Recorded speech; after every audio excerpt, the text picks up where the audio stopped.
our reaction to Daniel Ricciardo's mistreatment at RB. Hello everybody and welcome back to an emergency podcast. That's right, myself and Tommy are here. Tommy is in a forest somewhere in something that I can only describe as, I don't know, it's some sort of lodge. Yeah, I'm in a lodge. Never question my commitment to this podcast ever. I've got my laptop on a frying pan to give it some height. This could be the most off-the-rails, non-PG podcast yet. The worst kept secret ever. So, of course, if you're living under a rock... for every emergency I know, like podcast, Kimi Antonelli and whatever. Anyway, this one, I think, was, just the weirdest, strangest last week or so. So if you've been living under a rock, Daniel Ricciardo has officially left RB and Liam Lawson will join the team for the final 6 races.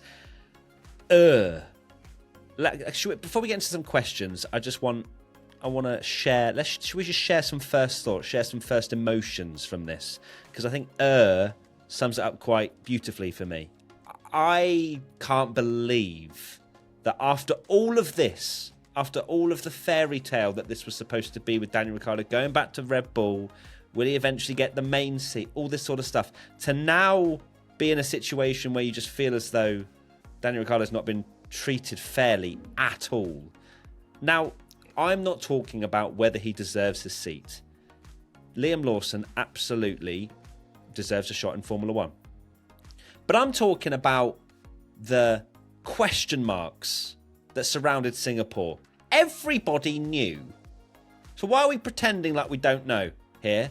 I actually don't care if it's contracts at this stage. This is an absolute disgrace. Not for just Daniel Ricciardo, but all of his die-hard fans. And I think the overall sentiment, the outpouring of emotion on social media shows just how much of a disaster class this has been from Red Bull.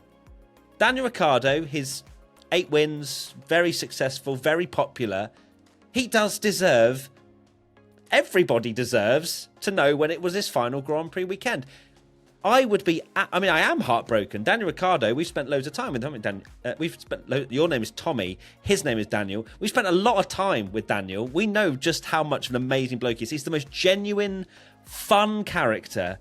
And not just that, a very successful Formula One driver. So why, oh why, are we just, what are we doing here? I just don't get it, Tommy, please. I'm going to pop off for about half an hour.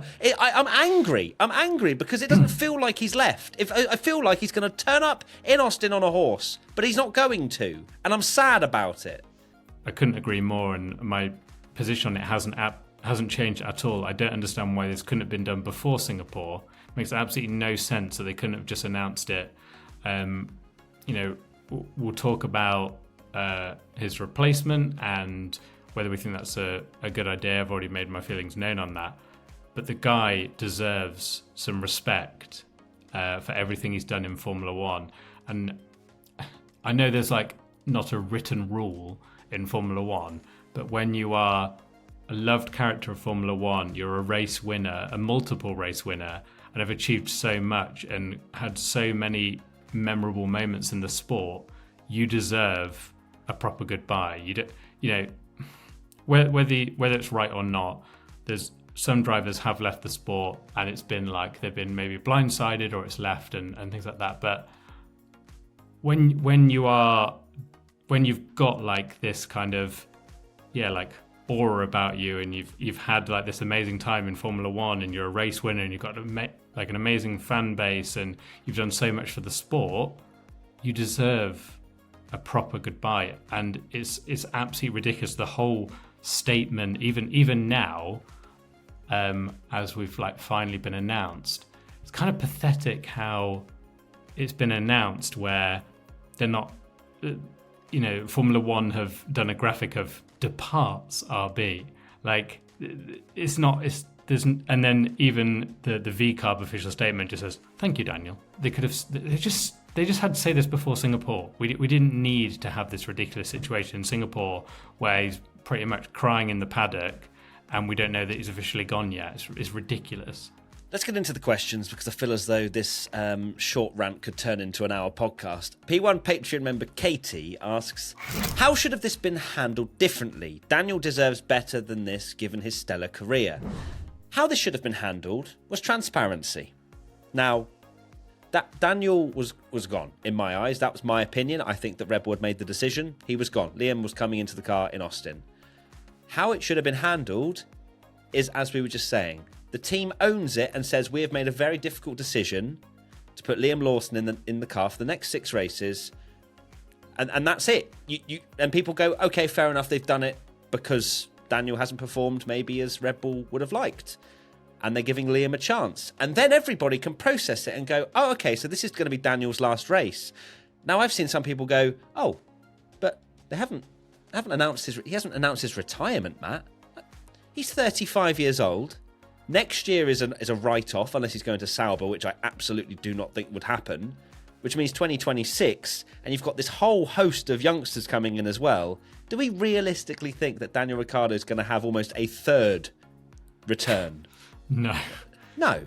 So, in my eyes, this is, or was, his final race that we've just seen in Singapore. And all we have for it, and to remember it by, is confusion.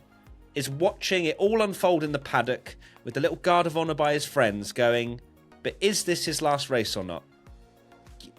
It's just a big middle finger up, not just to Daniel Ricciardo, I would say, but also to everybody that watches Formula One that lives for the storylines and how things unfold. It just wasn't good enough, was it, Tommy?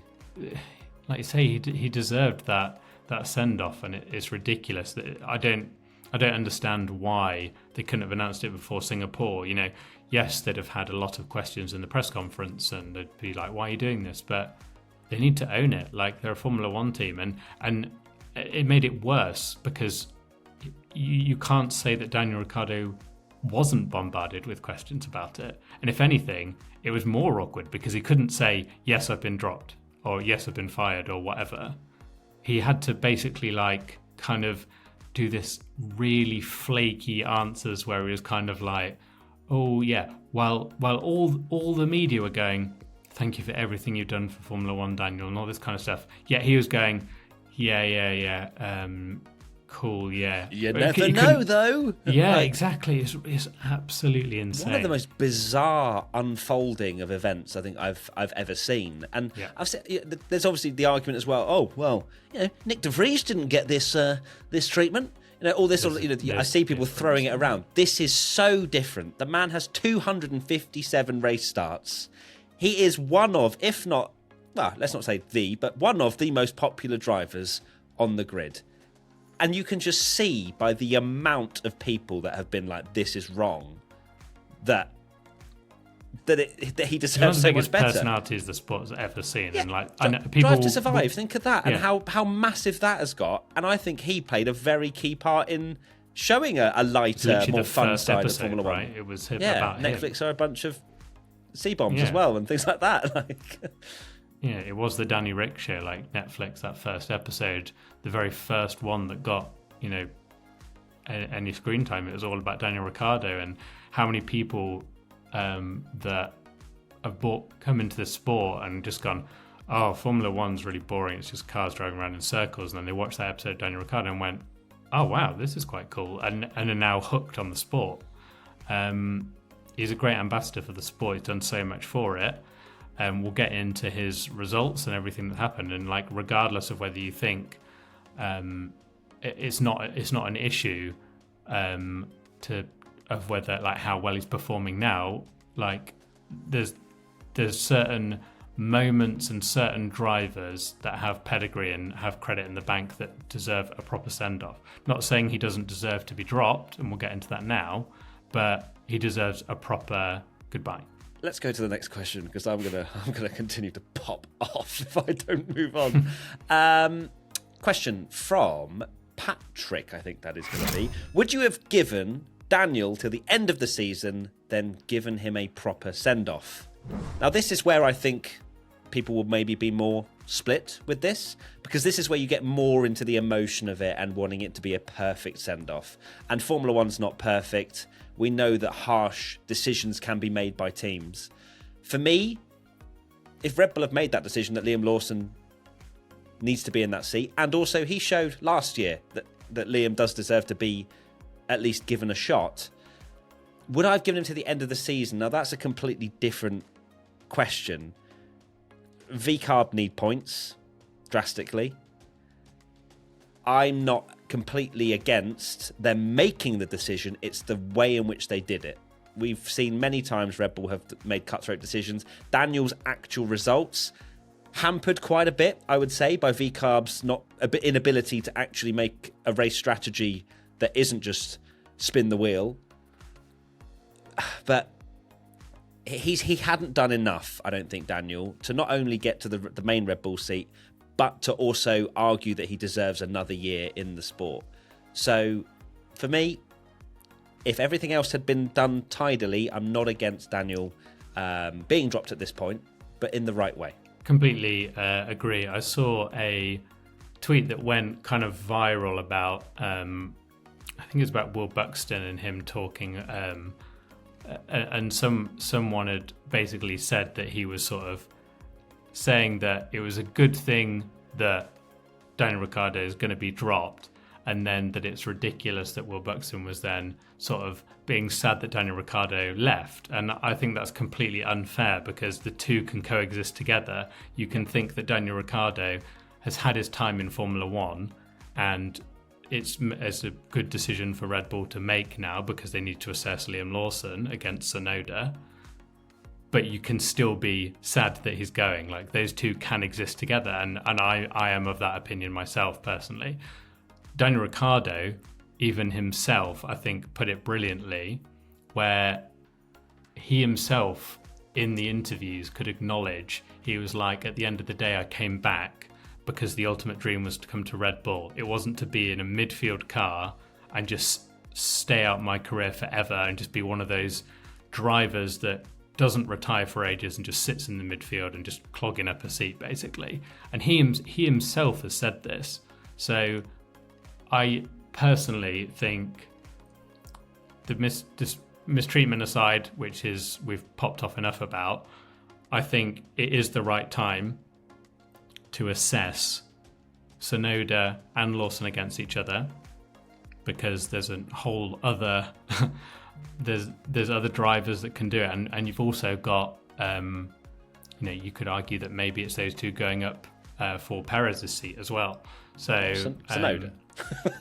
Or not Tsunoda, yeah. Because but look, Daniel Ricciardo, I wouldn't have given him to the end of the season. He was there. He came back to basically, he got a really easy, not an easy, but an opportunity to go back to the best team in Formula One at the time, Red Bull.